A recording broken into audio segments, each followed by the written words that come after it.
కథలు టీవీ. తెల్లవారుజామునే రాజమ్మ వాకిలి ఊడ్చి పేడ నీళ్లతో కల్లాపి చల్లి ముగ్గు పెడుతోంది.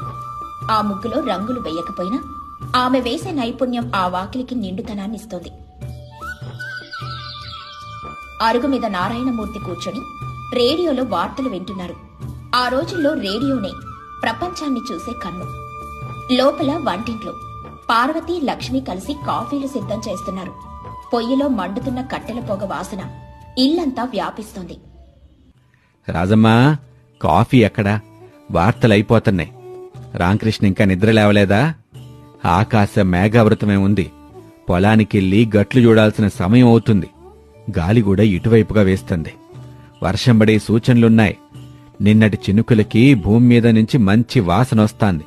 ఇప్పుడే వస్తానండి. పార్వతి, కాఫీ తీసుకురామ్మా. అలాగే బుల్లబ్బాయికి కూడా ఇవ్వండి. వాడు మళ్ళీ నన్నెవరు